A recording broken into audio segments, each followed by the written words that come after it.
메시지 성경 요한복음 1장을 함께 살펴보겠습니다.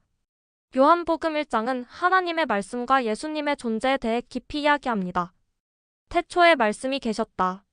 이 말씀은 하나님과 함께 계셨고 곧 하나님이셨다. 이 말씀은 예수님의 신성과 창조의 중심이 예수님이라는 사실을 알려줍니다. 이어서 이 말씀이 육신이 되어 우리 가운데 거하시니라는 구절은 예수님이 인간의 모습으로 세상에 오셨음을 강조합니다. 이를 통해 하나님께서 세상을 사랑하셨다는 증거를 보여줍니다. 또한 요한복음 1장은 세례 요한의 증언을 담고 있는데 그는 자신이 빛이 아니라 빛을 증언하기 위해 온 자라고 고백하며 진정한 빛이신 예수님을 가리킵니다. 이 모든 구절은 예수님이 세상의 구원자로 오셨다는 사실을 강하게 전달합니다. 메시지 성경 요한복음 1장 말씀으로 들어갑니다. 그 말씀이 살과 피가 되어 그 말씀은 하나님과 함께 있었고 하나님도 그 말씀과 함께 있었다. 그 말씀이 곧 하나님이셨다. 그 말씀은 첫날부터 하나님을 위해 준비된 말씀이었다. 모든 것이 그분을 통해 창조되었다. 그분 없이 창조된 것은 단 하나도 없었다. 존재할 수 있도록 한 것은 바로 생명이었으니 그 생명은 삶을 유지하는 빛이었다. 그 생명빛이 어둠을 뚫고 타올랐으니 어둠은 그 빛을 끌 수 없었다. 일찍이 한 사람이 있었다. 그의 이름은 요한이었다. 그는 그 생명빛에 이르는 길을 가리켜 보이라고 하나님께서 보내신 사람이었다.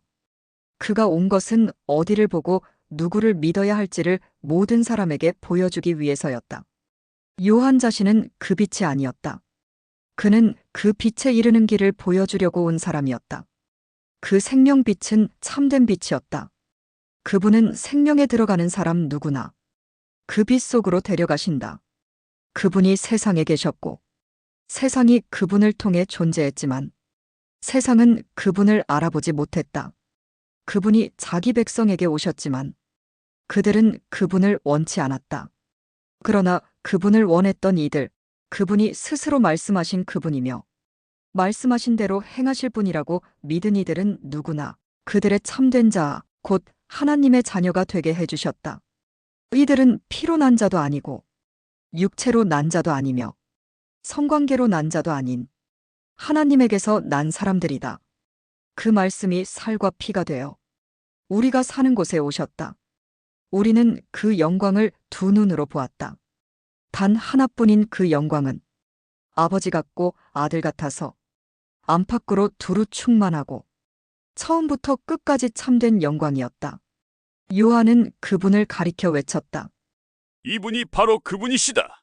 내가 전에 내 뒤에 오시지만 사실은 나보다 앞서 계신 분이라고 말한 것은 바로 이분을 두고 한 말이다. 그분은 언제나 나보다 먼저 계신 분, 늘 먼저 말씀하신 분이기 때문이다. 우리 모두는 그분의 충만한 은혜, 끊임없이 베푸시는 선물의 의지에 살아간다. 우리가 기본적인 것은 모세에게서 받았지만 이 풍성한 주고받음, 이 끝없는 암과 깨달음, 이 모든 것은 메시아 예수를 통해 받았다. 이제까지 하나님을 본 사람, 어렴풋하게라도 그분을 본 사람은 없었다. 아버지의 심장에 계신 분, 단 하나뿐인 하나님의 모습이신 그분께서 하나님을 대낮처럼 분명하게 드러내 보이셨다. 광야에서 외치는 소리. 예루살렘의 유대인들이 제사장과 관리들을 요한에게 보내어 그가 누구인지 물어보았을 때 요한은 아무것도 숨기지 않았다. 그는 그 질문을 얼버무려 넘기지 않고 사실 그대로 말했다. 나는 메시아가 아니다. 그들이 다그쳐 물었다. 그렇다면 누구란 말이요? 엘리야요? 아니다. 예언자요? 아니다. 그들은 화를 내며 말했다. 그렇다면 누구란 말이요? 우리를 보낸 이들에게 전해줄 답변이 필요하오. 무엇이라도 좋으니 당신 자신에 대해 좀 알려주시오. 나는 하나님을 위해 길을 곱게 하라고 광야에서 외치는 소리다. 나는 예언자 이사야가 선포한 일을 행하는 것이다.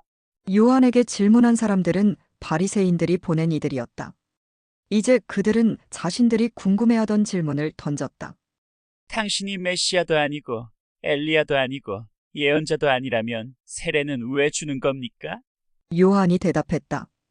나는 물로 세례를 줄 뿐이다. 그러나 너희 가운데 너희가 알아보지 못하는 한 분이 서 계신다. 그분은 내 뒤에 오시지만 내 다음 가는 분이 아니시다. 나는 그분의 겉옷을 들고 있을 자격조차 없는 사람이다. 이것은 요한이 세례를 주던 요단강 건너편 베다니에서 나눈 대화였다. 하나님을 계시하시는 분. 이튿날 요한은 예수께서 자기에게 오시는 것을 보고 큰 소리로 말했다. 이분이 하나님의 유월절 어린 양이시다. 세상 죄를 용서하시는 분이다. 내가 전에 내 뒤에 오시지만 사실은 나보다 앞서 계신 분이라고 말한 이가 바로 이분이다. 나는 이분이 누구신지 전혀 알지 못했다. 내가 아는 것은 이분이 하나님을 계시하시는 분이심을 알아보도록 이스라엘을 준비시키는 것이 내 임무라는 것뿐이었다. 그래서 내가 여기에 와서 물로 세례를 주는 것이다. 너희를 말끔히 씻기고 너희 삶에서 죄를 씻어내어 너희로 하여금 하나님과 함께 새 출발을 하게 하려는 것이다. 요한은 자신의 증언을 이 말로 매듭지었다. 나는 성령께서 비둘기처럼 하늘에서 내려와 이분 안에 편히 머무시는 것을 보았다. 다시 말하지만 내가 이분에 대해 아는 것은 물로 세례를 주라고 내게 고난을 주신 분께서 너는 성령이 내려와 한 분 위에 머무는 것을 보게 될 텐데 바로 그가 성령으로 세례를 줄 것이다라고 말씀하신 것뿐이었다. 나는 정확하게 그 일이 일어나는 것을 보았고 그래서 너희에게 말하는 것이다. 이분이 하나님의 아들이신 것에는 조금도 의심의 여지가 없다. 와서 직접 보아라.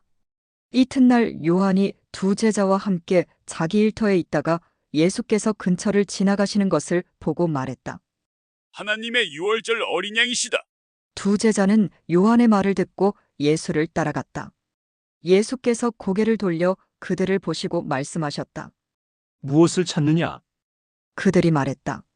랍비님, 어디에 묵고 계십니까? 랍비는 선생이라는 뜻이다.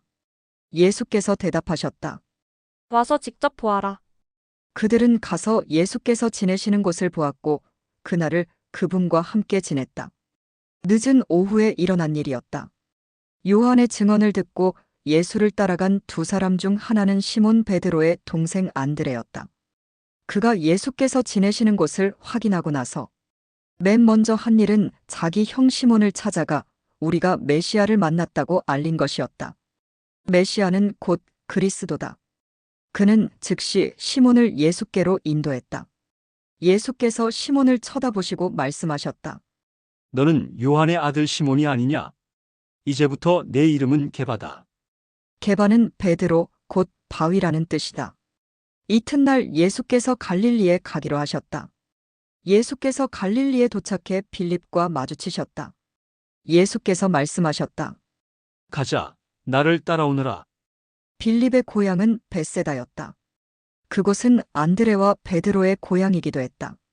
빌립이 가서 나다나엘을 만나 이렇게 말했다. 모세가 율법에 기록하고 예언자들이 전해준 그분을 우리가 만났습니다.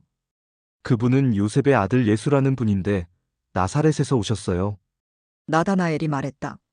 나사렛이라고요? 설마 농담이겠지요. 그러자 빌립은 이렇게 말했다.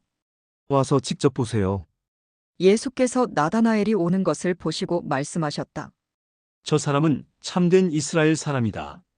그에게는 거짓된 구석이 하나도 없다. 나다나엘이 말했다. 어떻게 그런 생각을 하셨습니까? 저를 모르시지 않습니까? 예수께서 대답하셨다. 빌립이 너를 이곳으로 부르기 오래전에 네가 무화과 나무 아래 있는 것을 보았다. 나다나엘이 큰 소리로 말했다.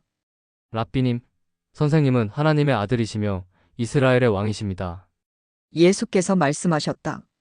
내가 무화과나무 아래 앉아 있는 것을 내가 보았다고 해서 믿는 것이냐? 그것은 아무것도 아니다. 이 일이 끝나기 전에 너희는 하늘이 열리고 하나님의 천사들이 인자 위에 오르내리는 것을 보게 될 것이다.